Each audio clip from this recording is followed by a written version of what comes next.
I remember the first time I stood in front of my class, heart pounding, palms sweating, eyes staring at me like searchlights. All I had to do was read a few English sentences. But they might as well have been in Greek. I froze. My tongue betrayed me. The words were there, written clearly on the paper, but my brain couldn't connect them. I mumbled something wrong. Laughter followed. That was the day I started fearing English. To survive school, I wore a mask. Yes, I understand. Sure, I got it. Of course. I nodded at everything the teacher said. I smiled when classmates joked in English, even if I didn't understand a word. I copied homework. I memorized entire essays just to pass. On the outside, I was okay. But inside, I felt like a fraud. Determined to improve, I bought grammar books, big ones.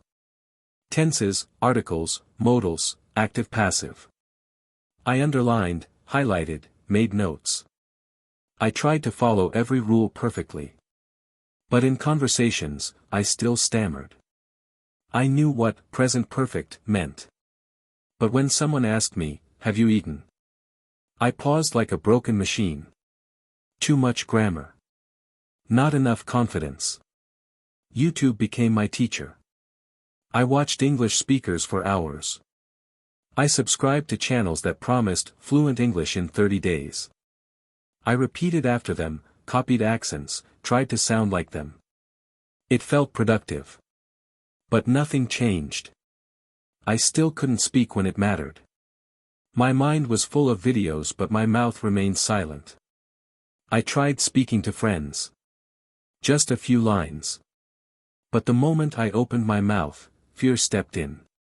What if I make a mistake? What if they laugh? What if I forget the word? And so, I stayed quiet. Even when I knew what to say, I didn't say it. Silence became my language. It hurt when people assumed I was dumb because I couldn't speak English well. He's not smart. He doesn't know English. She's village level. Her English is weak. I knew I was capable. But without English, nobody believed it. In job interviews, in online forums, in daily life, everything demanded English. I felt left behind in my own country. I failed an English test in college. Again. Not because I didn't study. I had memorized the essays, practiced grammar drills, written sample letters. But my answers felt lifeless. Robotic. My professor said, "You need to understand English. Not just reproduce it." But how? I wanted to cry. All my effort.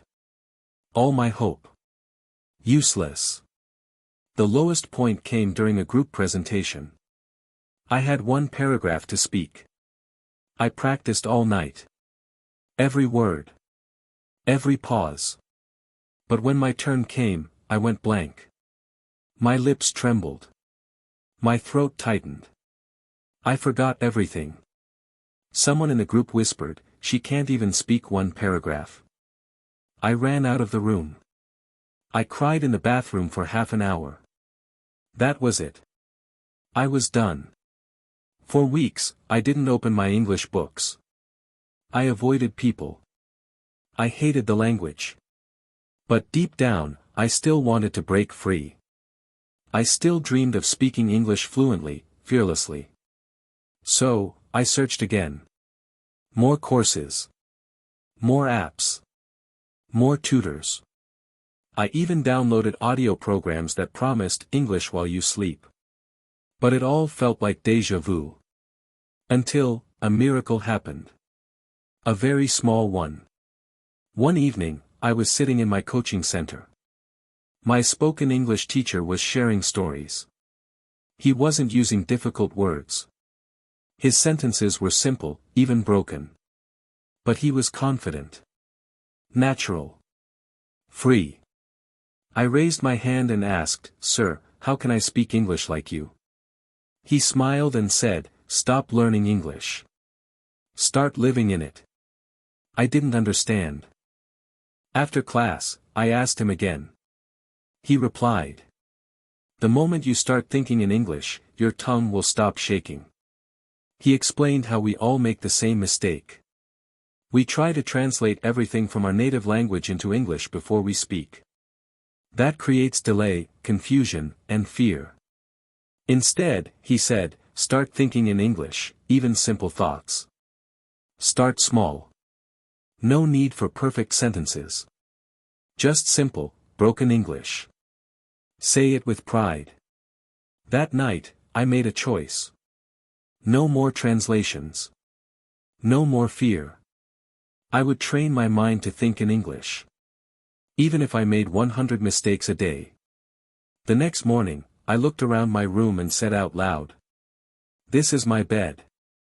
That is the window. I have a notebook. I will write something. It felt childish. But it also felt powerful. For the first time, I wasn't memorizing. I wasn't translating. I was using English. Bad English. Broken English. But my own English. I kept doing it. While brushing my teeth.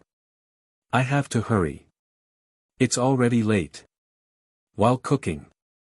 I need more salt. I like hot tea. Slowly, it became a habit. My thoughts, which were always in Hindi before, began to turn into English. Not fancy English. Just, simple, real English. And that's where the magic began. I made mistakes, many. I said, he go, instead of, he goes. I forgot articles. I messed up tenses. But instead of feeling ashamed, I smiled. Because every mistake meant I had spoken. And every correction meant I had learned. For the first time, mistakes didn't stop me. They helped me grow. Before, my inner voice used to say. You can't do it. You're not good enough. They will laugh at you. Now it said. It's okay. Just speak. You're improving. My confidence didn't come from applause. It came from peace. Because I wasn't competing with others. I was learning for me. Within a few weeks, something beautiful happened. I could reply instantly in English, without fear, without translation. I could write messages on WhatsApp without checking Google Translate. I could speak in class without sweating. People noticed. You've improved a lot. Your English sounds natural now. What course are you doing? I smiled and said. I just changed how I think. I stopped trying to memorize 10 new words a day. Instead, I learned words as I used them. If I didn't know how to say mop, I'd say the stick I use to clean floor. Then I'd check later, oh. That's called a mop. Learning by using is 10x better than learning by cramming. I started using English in daily life. Ordering food, 1 burger, please. No onion. Asking for directions, excuse me, where is gate 3? Talking to support teams on calls. Each time, my voice became stronger.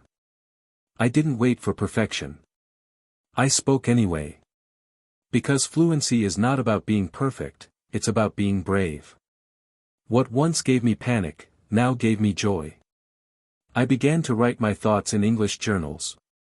I watched English shows with subtitles, and understood them. I even joined a local English-speaking club and gave a short speech. It wasn't about impressing others anymore.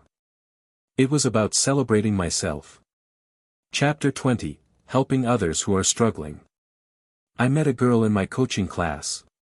She reminded me of myself. Shy, quiet, afraid to speak.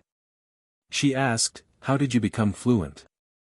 I said, stop thinking in Hindi. Start thinking in English, even if it's broken. Speak, make mistakes, and smile. She followed it. And soon, her voice also became strong. I realized. Helping others with what you once struggled with is the best feeling in the world. Dear English learner. Please remember. You don't need big words. You don't need to sound British or American. You don't need to be perfect. You just need to start thinking in English. You just need to use the English you have. And most importantly, you need to forgive yourself for not being perfect. Because fluency is not built in silence. It is built in practice. Years ago, I thought English was a mountain I could never climb. Today, I've reached a point where I'm not afraid of it anymore. And it all began with one small tip. Stop translating. Start thinking in English. If I can do it, so can you. Not in 30 days. Not in a magic way. But one thought, one sentence, one mistake at a time. Let your English be imperfect. But let your effort be loud. Because your voice matters. And one day, you'll tell your story too.